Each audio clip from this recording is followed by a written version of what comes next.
ಏನು ಅಡ್ವಾಂಟೇಜು. ಅಂದರೆ ನೀವು ಎಲ್ಲ ರೈಟ್ ಇನ್ಫಾರ್ಮೇಷನ್ ಕೊಡ್ತೀರಾ ಮ್ಯಾಮ್, ಏನಿದೆಯೋ ಅದನ್ನೇ ಹೇಳ್ತೀರಾ ಮ್ಯಾಮ್. ಅದು ನಾವು ನಿಮ್ಮ ಹತ್ರ ಬಂದು ನಮ್ದೇನು ಡೌಟ್ಸ್ ಇದೆಯೋ ಅದನ್ನೆಲ್ಲ ನಾವು ಕ್ಲಾರಿಫೈ ಮಾಡ್ಕೋಬೋದು. ಅದೇ ನಾವು ಬೇರೆ ಈಗ ತೆಲುಗು, ತಮಿಳ್ ಆ ಥರ ಎಲ್ಲ ಆ ಕನ್ಸಲ್ಟೆನ್ಸಿ ಥ್ರೂ ಬಂದರೆ ನಮಗೆ ಏನು ಅನಿಸುತ್ತೋ ನಾವು ಅದನ್ನ ಅವರಿಗೆ ಕಾಂಟ್ಯಾಕ್ಟ್ ಮಾಡೋಕ್ಕೆ ಪ್ರಾಬ್ಲಮ್ ಆಗುತ್ತೆ ಮ್ಯಾಮ್. ಬೇರೆ ಸ್ಟೇಟೇ ಆಗಿರುತ್ತೆ, ದೂರ ಇರುತ್ತೆ ಮ್ಯಾಮ್. ದೂರ ಇರುತ್ತೆ, ಆವಾಗ ಸಡನ್ನಾಗಿ ಹೋಗೋಕ್ಕಾಗಲ್ಲ. ಬೆಂಗಳೂರಿಗಾದ್ರೆ ಈಸಿಲಿ ಬಂದ್ಬಿಡ್ಬೋದು.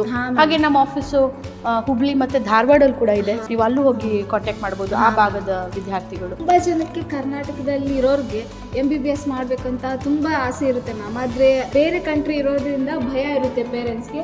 ಆ ಭಯ ಏನೂ ಬೇಡ, ಇಲ್ಲೆಲ್ಲ ನಾವು ಸೇಫ್ ಆಗಿರ್ತೀವಿ ಮ್ಯಾಮ್. ನಮಗೆ ಎಲ್ಲ 6 ಇಯರ್ಸೂ ಹೆಲ್ಪ್ ಮಾಡ್ತಾರೆ, ನಮಗೆ ಯಾವುದೇ ಭಯ ಬೇಡ. ಪೇರೆಂಟ್ಸ್ಗೂ ಹೇಳ್ತಾ ಇದ್ದೀನಿ, ಯಾವುದೇ ಭಯ ಬೇಡ. ನಿಮ್ಮ ಮಕ್ಕಳನ್ನ ನೀವು ವರ್ಲ್ಡ್ ಎಜುಕೇಷನ್ ಸೆಂಟರ್ ಥ್ರೂ ಕಳಿಸಿದ್ರೆ ತುಂಬ ಹೆಲ್ಪ್ ಆಗುತ್ತೆ. ಅವರು ಚೆನ್ನಾಗಿ ನೋಡ್ಕೋತಾರೆ, ಎಲ್ಲ ಚೆನ್ನಾಗಿ ಇನ್ಫಾರ್ಮೇಷನ್ ಕೊಡ್ತಾರೆ ಅಂತ